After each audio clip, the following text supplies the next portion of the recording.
Dans un contexte où l'artificialisation des terres sera de plus en plus limitée demain, on a vraiment un enjeu à être capable sur le territoire de la métropole de retrouver des capacités d'accueil sur des sites existants, notamment sur des sites urbains aussi. Et ça se fera pas demain, en tout cas pas toujours, à travers des grandes édits qui sont l'image un peu de l'industrie historique, mais ça se fera par des nouvelles offres qui répondront donc à des nouveaux besoins de ces industriels sur le territoire. Puisque les industriels aujourd'hui ont peut-être plus besoin encore que par le passé d'avoir un accès facile aux compétences, de pouvoir échanger entre eux, d'avoir accès aux centres d'innovation. Et donc c'est toute l'offre d'accueil qui doit évoluer pour y répondre. Et aujourd'hui, on a vraiment 3 exemples emblématiques de ce futur de l'offre d'accueil industriel sur le territoire avec Bel Air Camp, avec Usine et avec le projet qui est porté par Montea. Je vais proposer à nos intervenants de se présenter en commençant par Pauline, qui représente donc Bel Air Camp.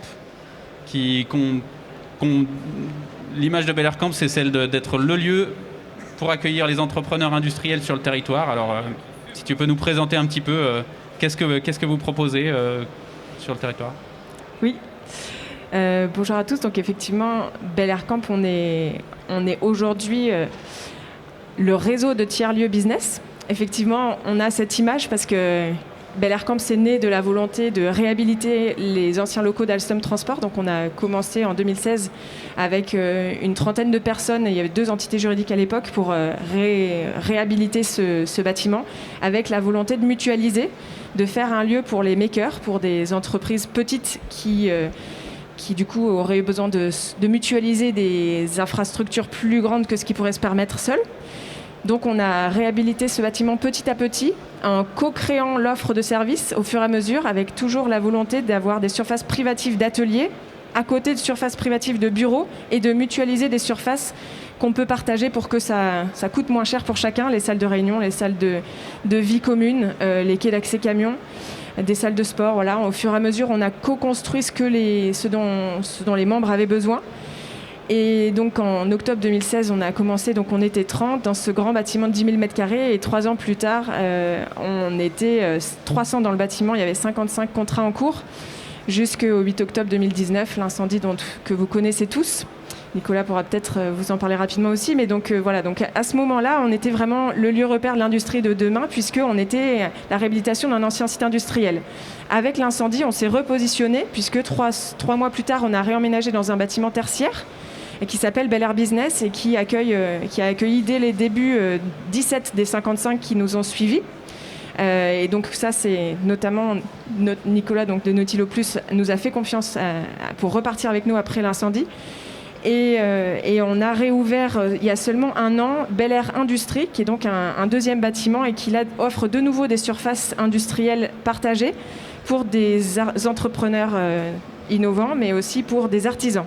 Donc on repart de la même façon avec des surfaces mutualité d'ateliers dans Bel Air Industrie, mais de bureaux dans Bel Air Business avec des surfaces communes pour limiter les coûts de chacun et mutualiser les moyens en rajoutant l'animation d'une communauté. Ça, c'est vraiment la vocation de Bel Air. Donc voilà, on voit quelques images. Exactement. Donc là, on voit à quoi peut ressembler un atelier dans Bel Air Industrie. C'est vraiment des surfaces brutes que chacun peut aménager en fonction de son propre métier. On a fait aussi des surfaces fermées, puisque ce sont des grands ateliers industriels, des grandes halles qui font entre 500 et 1000 m² chacune. Et on a recréé des petites cellules de 23 m² à 500 m² pour que on puisse offrir le plus de flexibilité possible. À Bel Air Camp, il n'y a pas d'engagement, il n'y a pas de dépôt de garantie, c'est très très flexible, il faut s'adapter justement aux plus petites structures qui commencent. Et on a notamment un exemple avec un entrepreneur qui nous a rejoint en décembre 2020 et qui a commencé par 23 m², qui est actuellement dans 107 m² et qui va passer dans 2 mois dans 260 m², donc il aura multiplié sa surface par 10 en 1 an. Sans déménager loin et en restant avec toujours les mêmes collègues et en continuant à recruter. Donc voilà, on en parlera plus tard, mais ça, l'attractivité, c'est aussi important. Merci. Je vous ai parlé des sites d'accueil, mais on a aussi la chance d'avoir 2 entreprises avec nous aujourd'hui pour témoigner de leurs besoins et de leur choix d'implantation. En premier lieu, donc, Nicolas Gambini de Nautilo Plus, qui a beau être un leader de la robotique sous-marine, est encore un entrepreneur industriel. Donc, merci de... Ok, merci. Donc Nicolas Gambini, je suis CEO de Nautilo Plus, une entreprise qui fait des drones sous-marins, pour faire à peu près simple. Alors pour expliquer la genèse et comment on a rencontré nos amis de Bel Air Camp, on a commencé l'aventure dans mon appartement, donc vraiment la start-up. Moi j'ai un appartement sur les quais de Saône, vers les subsistances. Et pour faire des drones sous-marins, c'était génial parce qu'on pouvait aller faire des essais dans la rivière en bas de chez nous. Ça a duré à peu près 1 an l'aventure comme ça, jusqu'à ce qu'il y ait à peu près 10 personnes, qu'il y ait de la soudure qui soit faite dans l'entrée. La salle de réunion, c'était mon salon. La chambre de mes enfants, c'était là où les softs codaient. Ma chambre, quand j'ai commencé à me retrouver à dormir avec le prototype, je me suis dit il faut qu'on arrête. Et on a commencé à rechercher des lieux pour s'implanter. Comme on est une entreprise qui fait à la fois du code, du software, mais aussi du hardware, et donc qui avons la spécificité d'avoir des besoins pour pouvoir bricoler, pour pouvoir faire nos prototypes, pour faire des drones, pour faire de l'assemblage. Tous les lieux, on va dire, classiques de coworking qui sont très jolis, très spacieux, très sympas. On va dire que si au moindre coup de perceuse, vous dérangez tout le monde. Parce qu'un freelancer, si vous faites un peu de bruit, si vous tapez un peu avec un marteau, bon, il n'a pas que ça à faire et c'est pas du tout adapté. Donc on en a éclusé comme ça quelques-uns, et puis on a rencontré les gens de Bel Air Camp, et je trouvais que c'était une très belle adéquation par rapport à ce qu'on voulait faire, c'est-à-dire de l'industrie, être capable d'avoir un lieu à la fois pour faire du stockage, pour faire de la production, pour faire de l'assemblage, pour faire de la réparation, et aussi avoir une communauté autour de ça, parce que c'est quelque chose d'important. Et je trouve que c'est un panachage qui est vraiment sympa, notamment pour embarquer les talents, parce que se retrouver dans une banlieue de Lyon, dans un site complètement industriel, pour les jeunes talents qu'on a dans l'entreprise, c'est pas forcément la chose la plus évidente pour les conserver. Donc ce type de lieu qui est associé à un aspect communautaire fort, avec des jeunes qui peuvent se retrouver autour de pas mal d'activités, et d'autre part la possibilité de faire pas mal de choses en termes de hardware, pour nous c'était la très bonne équation. Donc c'est comme ça qu'on est depuis 2 ans qu'on travaille avec Bel Air Camp. Merci.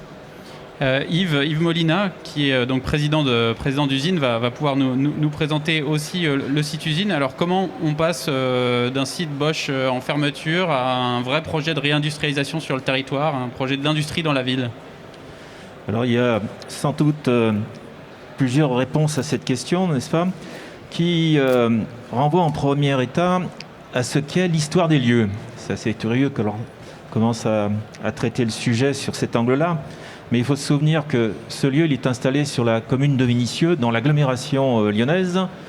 Et à ce titre, il est empreint d'une très très longue histoire industrielle qui a connu de belles heures pendant des décennies.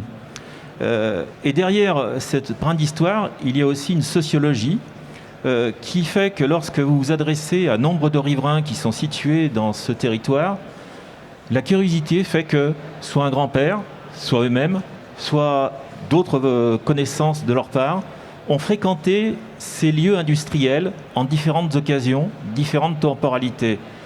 Je peux confirmer cet état de constat, puisqu'il y a une quinzaine de jours, nous étions avec des riverains pour coordonner nos actions et les informer de ce qui allait se dérouler.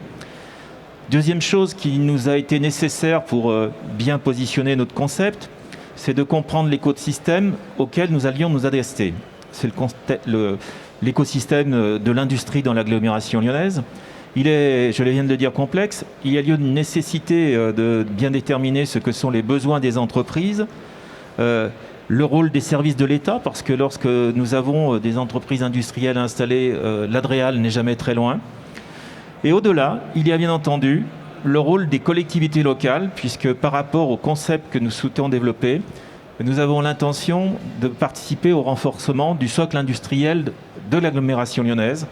Alors petit à petit, le site est monté en vigueur et a constitué sans doute le centre des réflexions sur cette question-là. À l'origine, nous évoquions l'industrie du futur. Et au fil du temps, en vérité, ce qui nous a animés, c'est plutôt la question de la transition industrielle. C'est ainsi que nous avons pris possession de ces lieux officiellement il y a maintenant 6 mois, puisque c'était le 1er janvier, un peu plus de 6 mois, le 1er janvier 2021.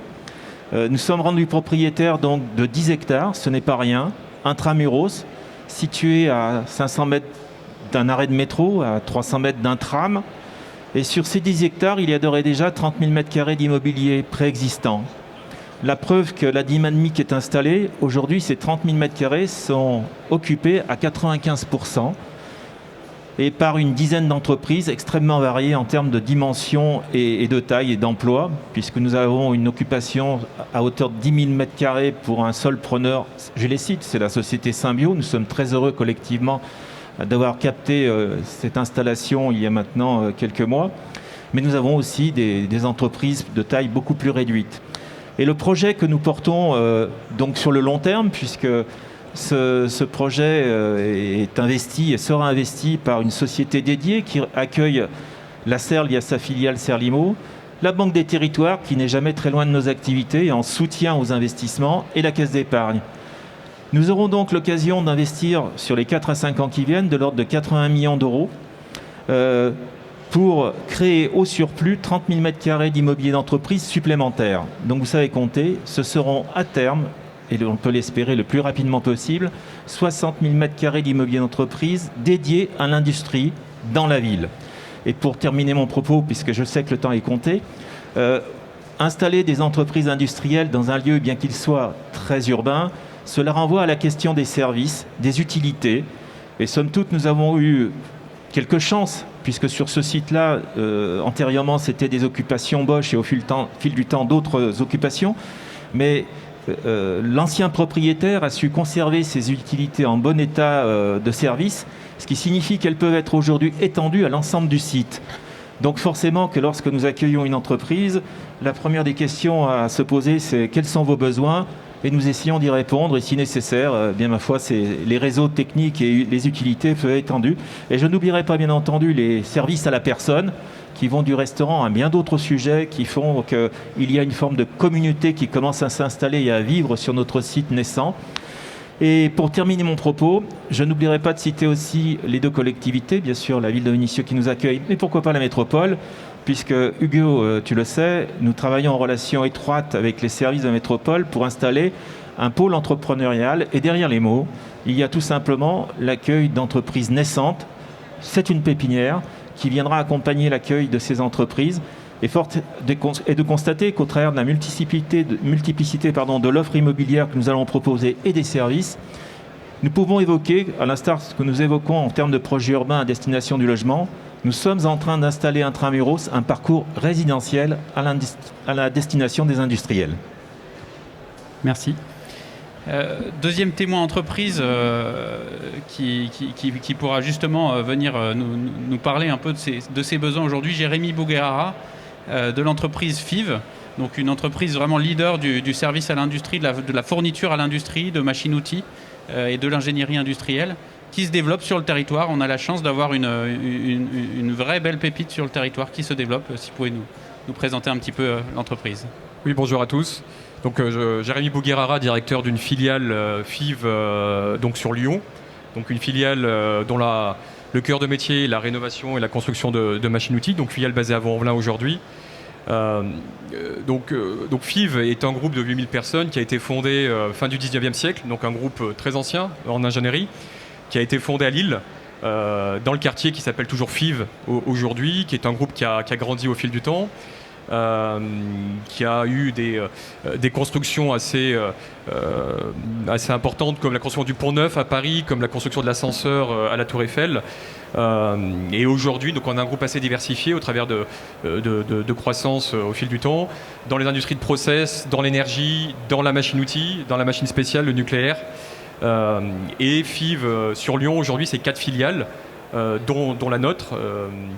Et nous avons, et c'est la raison pour laquelle je suis ici, un projet d'aller s'installer sur le site de l'usine à Vénissieux. Et on est très impatient d'ailleurs que les bâtiments sortent de terre pour qu'on puisse y aller. Et puis j'expliquerai du coup les raisons qui nous ont emmenés à prendre cette décision.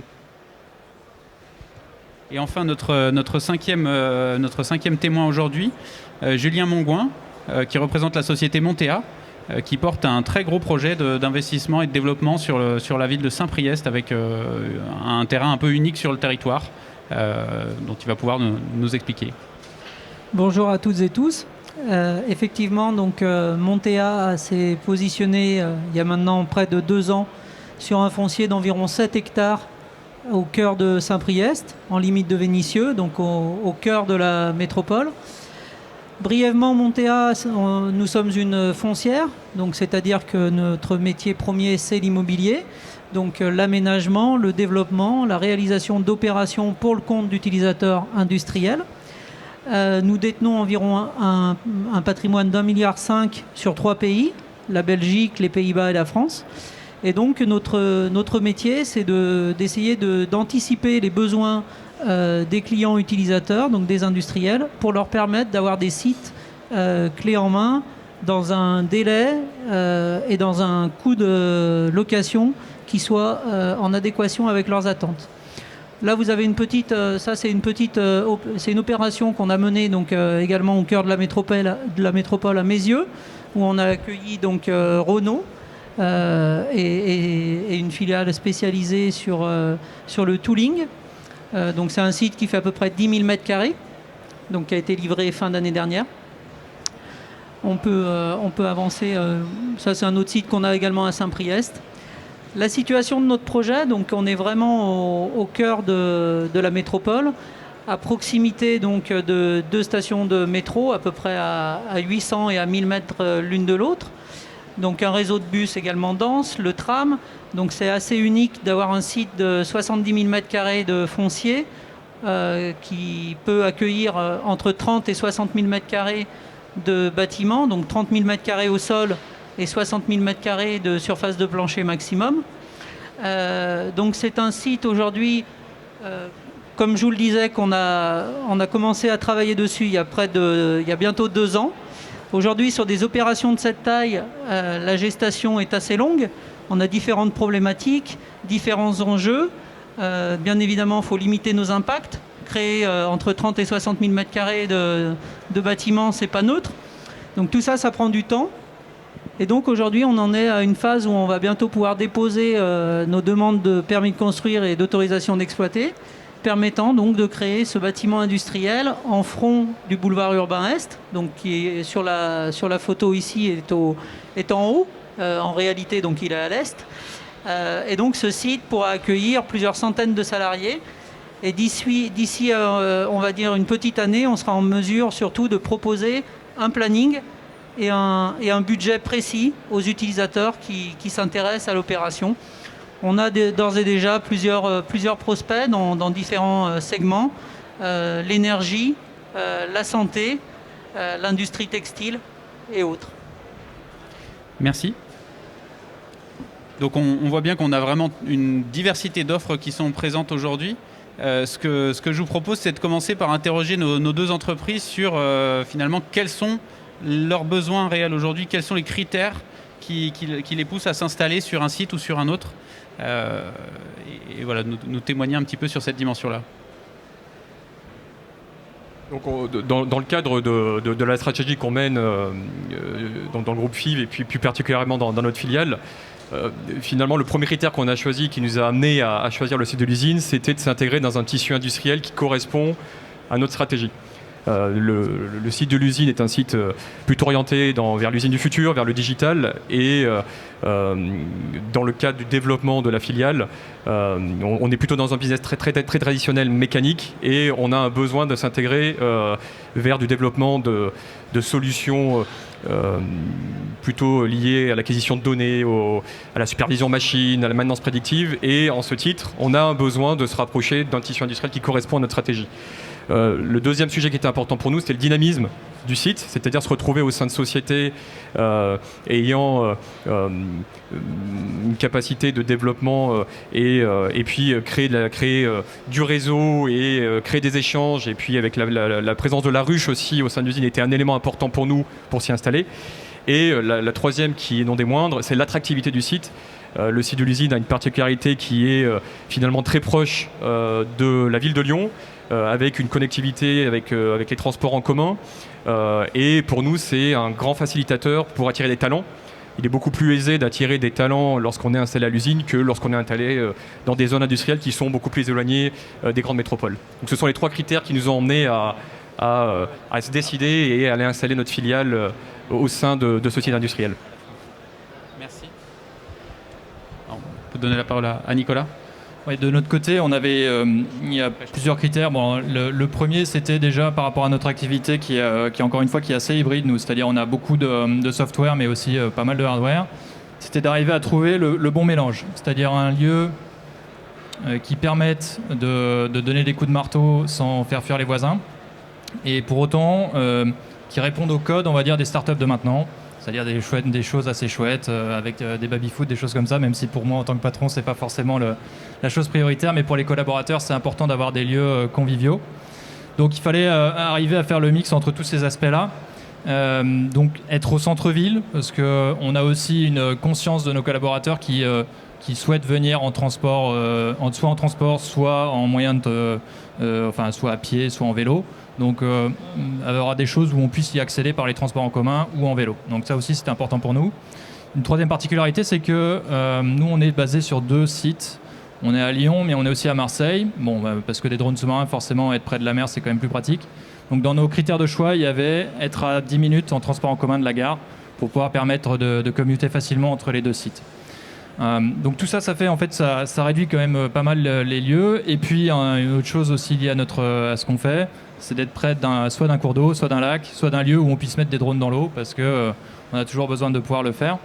Et donc par regroupement, c'est idéal. On a trouvé Bel Air. Mais et je pense que les approches sont complémentaires entre, on va dire, des sites industriels qui ont des besoins de taille assez conséquents. Nous, on est un peu hybride, c'est-à-dire qu'on n'a pas besoin d'une taille, on va dire, d'atelier qui soit énorme, ce qui nous permet de nous mouvoir vraiment à l'hypercentre de la ville. Et pour moi, c'est important en tant qu'entrepreneur. Ça, c'est un critère vraiment plus particulier. C'est la vertu, en fait, de pouvoir montrer aux personnes qu'on peut avoir des entreprises industrielles, même si on fait des choses assez sympathiques par rapport à d'autres sites. Mais on peut avoir des gens qui manient des tournevis en plein centre-ville. Et je pense que c'est important de le montrer. C'est important aussi pour les jeunes. Nous, on accorde beaucoup de temps pour accueillir des personnes, des jeunes, pour leur montrer, pour leur susciter des vocations. Et c'est extrêmement important qu'on puisse leur montrer ça et qu'ils n'aient pas uniquement la vision d'entreprise où c'est avec un PC portable, mais qu'il y a aussi autre chose à faire en plein centre-ville, en respectant que ce n'est pas des choses nécessairement des activités très polluantes, au contraire, bien au contraire, et ce sont même des activités qui vont contribuer à dépolluer la ville. Merci. Yves, tu nous parlais tout à l'heure notamment de tout ce que vous avez réussi jusqu'ici, et notamment cette commercialisation des bâtiments existants. Je crois que vous êtes vraiment en train de développer la suite du site maintenant, qui accueillera notamment FIV. Qu'est-ce que vous allez proposer sur ces nouveaux bâtiments et comment vous allez accueillir les entreprises? Je suis très heureux en fait que M. Bouguerara se soit exprimé avec je dirais, l'écoute et le regard et la pensée qui est la sienne en tant qu'utilisateur, puisque cela me permet de rebondir pour dire que c'est à peu près dans 18 mois que son entreprise s'installera dans ses futurs lieux, et que quelque part, construire 10 000 m², ça ne se fait pas tout seul. Fort heureusement, nous avons déjà déposé un permis de construire il y a très peu de temps. Voilà pourquoi je donne l'échéance de 18 mois à venir.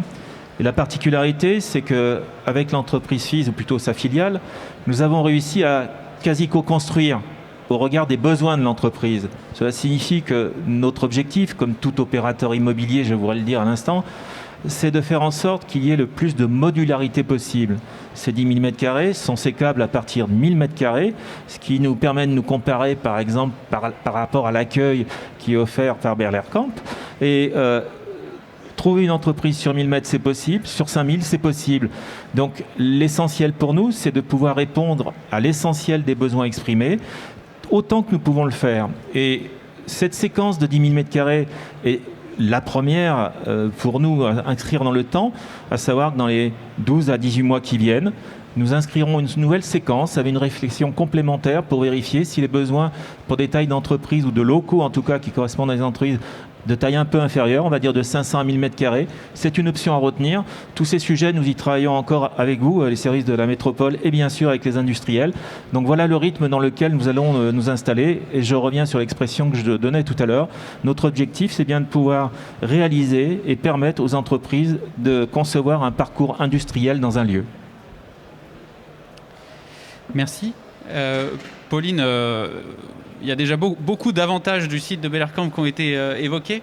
Je pense qu'il y en a un qui est vraiment structurant, c'est le concept de communauté que vous avez avant tout développé. Est-ce que tu peux nous en dire un peu plus ? Oui, tout à fait. Bel Air Camp, je ne sais pas s'il y a notre logo, mais vraiment c'est inscrit dans notre logo. On est de business community, donc le mot communauté, il est vraiment très fort et il est là depuis l'origine. Et donc la communauté, c'est effectivement une de nos valeurs fortes. Nicolas en a beaucoup parlé, mais nous, ça a été mon premier recrutement en fait. Donc c'est aussi hyper important pour nous, avant même de communiquer à l'extérieur, avant même de penser à quoi que ce soit d'autre, la communauté, c'était la priorité pour nous. Et donc aujourd'hui, on l'anime avec une personne à temps plein dans l'équipe. L'équipe représente 4 personnes à temps plein, donc 1 sur 4 s'occupe à temps complet de la communauté pour animer déjà un calendrier d'animation business et un calendrier d'animation qualité de vie au travail. C'est vraiment il y a plusieurs animations par semaine. C'est vraiment très dense et chacun peut y trouver son compte. C'est pas uniquement pour les chefs d'entreprise. Évidemment que c'est une partie de notre cible d'animation pour rompre la solitude du chef d'entreprise, notamment pour échanger des bonnes pratiques, mais aussi partager les coups durs, parce que c'est important en tant que chef d'entreprise de pouvoir se sentir soutenu. Et mine de rien, on sait que quand on est tous sur le même lieu, on se connaît mieux. Et du coup, c'est plus facile de nouer des liens et après même d'avoir envie de travailler avec les autres. Donc toutes ces animations business, elles permettent à chacun d'apprendre plus par des tables rondes, par des activités le midi avec des intervenants spécialisés pour les chefs d'entreprise, mais aussi pour n'importe quel collaborateur. Et ensuite, tout le calendrier d'animation qualité de vie au travail, il va des food trucks qu'on fait venir le midi sur le site, à des ostéopathes qui viennent proposer des rendez-vous, mais aussi à énormément d'autres types d'activités au quotidien qui remontent de la communauté. En fait, Camille, notre responsable de la communauté, elle est au plus proche de tous les membres pour adapter le calendrier en fonction des besoins du moment. Et c'est ce qui fait qu'en fait, les membres travaillent ensemble. On a des statistiques qui montrent qu'il y a jusqu'à 30% du chiffre d'affaires de certains membres qui est fait à l'intérieur de la communauté. Donc ça, c'est hyper important pour nous. Et que la communauté aide à recruter. Ça, Nicolas vous en a parlé, mais c'est vrai. Il y a de nombreux chefs d'entreprise qui nous disent que c'est plus facile de recruter quand on appartient à une communauté forte. Mais aussi, il y a le positionnement qui aide, c'est sûr, c'est hyper important. C'est vraiment hyper important pour nous et on anime toute cette communauté en liant aussi avec des réseaux forts à l'extérieur. Je vois qu'il y a Éléonore Blondeau qui est là, mais effectivement, Bel Air appartient au collectif de start-up industrielles. Et ça aussi, pour nous, c'est fort dans la communauté, parce que la communauté appartient à d'autres communautés. Bel Air Camp appartient aussi à la French Tech. Tous les membres de Bel Air sont automatiquement membres de la French Tech en en étant membres de Bel Air. Donc voilà, la communauté, elle est vraiment soudée et très très forte au quotidien, mais elle s'inscrit aussi dans tout le reste de l'écosystème de la métropole et nationale, puisque le collectif de start-up industrielles, ça a justement pour but d'aider au développement et des startups industrielles sur tout le territoire en répondant aux problématiques qui reviennent à chaque fois et qui pêchent. Voilà. Merci. Julien, on a parlé notamment de l'enjeu de la localisation pour pouvoir attirer des talents demain. Tu l'as un petit peu évoqué tout à l'heure. Il y a un autre enjeu aussi qu'on n'a pas forcément évoqué, mais qui, j'imagine, est dans toutes les têtes, c'est celui de la sobriété énergétique, de la qualité environnementale des sites. Est-ce que c'est un point fort de votre futur site ? Est-ce que ce sont 2 points forts peut-être ? C'est effectivement un point fort. La localisation, de toute façon, on n'y reviendra pas. Ça, c'est propre au site. Et effectivement, c'est une opportunité exceptionnelle que d'avoir un site de cette taille à cet endroit-là. Aujourd'hui, on a surtout réfléchi ensemble avec les services de la métropole pour faire en sorte que les offres, justement, et c'est l'intérêt de cette table ronde, c'est que ça soit des offres complémentaires. Donc nous, sur les 30 000 m² au sol, on a pris la décision ensemble avec la métropole, la ville de Saint-Priest, de faire en sorte de proposer cette offre à 1 ou 2 entreprises, c'est-à-dire justement avoir des tailles de propositions très importantes. On n'est pas sur des 1000 ou 5000 m², on est vraiment, on vise plutôt des usines de taille XXL. Sur des tailles aussi importantes, bien évidemment, quand on s'installe, on a des impacts sur l'environnement. sur la biodiversité. Et aujourd'hui, il faut prendre en compte tous ces impacts, travailler avec les enjeux du site et faire en sorte qu'on puisse justement, in fine, maintenir la biodiversité, voire même l'augmenter. Donc là, depuis un an, près d'un an et demi, on travaille sur ces sujets-là, sur ces sujets environnementaux, sur ces sujets de biodiversité. Et derrière, aujourd'hui, bien évidemment, sur des sites aussi emblématiques, on se doit, c'est une obligation morale et bientôt ça sera une obligation légale, de faire des sites qui soient bas carbone, qui soient justement très sobres énergétiquement. Et on cherche aussi à mettre en œuvre des innovations. Dernièrement, c'est plus un secret, on a eu l'occasion de travailler, on faisait partie des sites retenus par McPhy pour son implantation française pour la construction donc, des électrolyseurs à hydrogène vert. On s'était donné comme objectif d'essayer justement de concevoir un bâtiment qui utilise cette énergie pour chauffer le site, plutôt que d'aller chercher encore une énergie fossile ou même l'électricité avec les pompes à chaleur haute. Là, on était parti sur quelque chose de ce type-là. On n'a pas mis. C'est pas parce que McPhy a décidé de s'installer ailleurs qu'on a tout jeté à la poubelle. Donc voilà, on réfléchit à des innovations qui puissent proposer des choses un peu novatrices. Merci. Moi, j'avais une question aussi pour Jérémy. Donc on voit bien que Nautilo a grandi petit à petit et s'est construit aussi dans le site de Bellercamp avant d'aller explorer d'autres horizons plus au sud. Mais pour une entreprise comme FIF qui est très établie, c'est vrai que le modèle de s'installer dans un site multi-utilisateur en location est peut-être moins répandu. Qu'est-ce qui aujourd'hui vous convainc sur ce type de modèle-là ? Bon, effectivement, la start-up FIV n'existe plus depuis le 19e siècle. Donc aujourd'hui, on est plutôt un groupe établi, comme vous le dites, de 8000 personnes. La filiale qui est basée aujourd'hui à Vaux-en-Velin est une filiale qui existe sur Lyon depuis maintenant 40 ans, dont l'ADN était la rénovation mécanique de machines-outils. Et au fil du temps, cette société a vu l'automatisme, la commande numérique comme étant juste un mal nécessaire. Et c'est venu après. Aujourd'hui, le marché change et finalement, la mécanique devient un peu plus secondaire. Et donc, on a besoin d'aller se réinstaller dans un site qui va nous permettre, va nous aider à changer de paradigme. Donc le fait d'aller s'installer à l'usine, d'aller s'entourer de sociétés dont le projet est de se développer autour de l'industrie du futur, autour de solutions digitales, est pour nous un élément clé, un bras de levier important pour changer le paradigme de la société et puis finalement se repositionner différemment, chose qu'on ne pourrait pas faire dans notre site historique, dans la zone industrielle dans laquelle on est. Donc ça, c'est un élément important. Et le deuxième élément qui nous emmène encore une fois à venir, c'est la présence de la ruche et la présence de notre filiale de FIV qui s'appelle Cortix, dont l'ADN, là, pour le coup, c'est la donnée, c'est la connectivité, c'est le cloud, c'est l'analyse de la donnée au sens large. Et donc le fait d'aller s'installer va nous permettre de créer beaucoup plus de synergie avec cette filiale qui est déjà implantée. Et donc derrière, ça rentre totalement dans notre stratégie de développement et de repositionnement futur. Merci. On voit que vous êtes tous sur des champs assez complémentaires, hein, puisque entre l'entrepreneur, la première ligne de production, ou voire la dernière, enfin la seconde, et un grand site industriel pour accueillir une giga-usine. Est-ce que vous travaillez d'ores et déjà ensemble ? Est-ce que vous avez des partenariats, des choses à apprendre les uns des autres peut-être ? Alors en fait, je voudrais réagir par rapport à l'exposé qui vient d'être donné par les uns et les autres.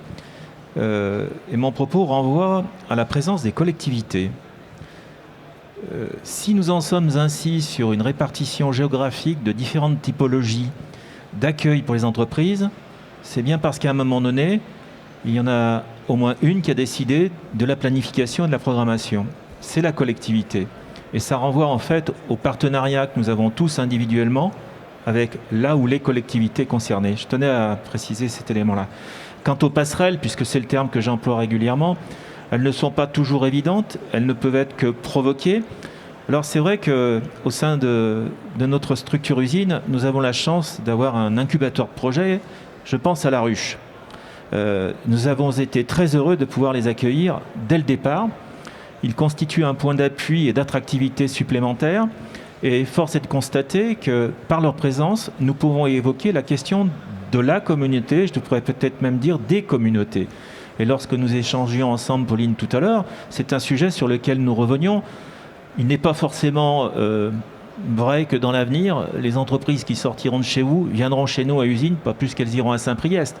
Ceci étant dit, la mise en réseau peut constituer une base de départ d'échange, j'emploie le terme de passerelle, sur les modes de faire, les approches, les relations entre industriels, enfin tout ce qui fait le plaisir au demeurant d'avoir un œil éveillé sur ce que peut faire soit le concurrent, mais soit surtout des confrères. Et c'est ainsi que je vois pour ma part les premières bases que nous pourrions poser, et c'est bien dans ce sens que nous comptons travailler en continuité avec la ruche, mais avec le plaisir, je l'espère, très rapidement, avec les représentants de Bellercamp. Merci à vous. Je ne sais pas s'il y a une question dans l'assistance, éventuellement, si vous voulez en savoir plus sur une des dimensions de ces projets. Si ce n'est pas le cas, merci beaucoup pour votre attention. Merci énormément surtout à nos intervenants qui sont venus témoigner. Et j'espère que vous êtes désormais convaincus que tous les industriels du territoire peuvent trouver une solution à leurs besoins pour grandir demain avec nous.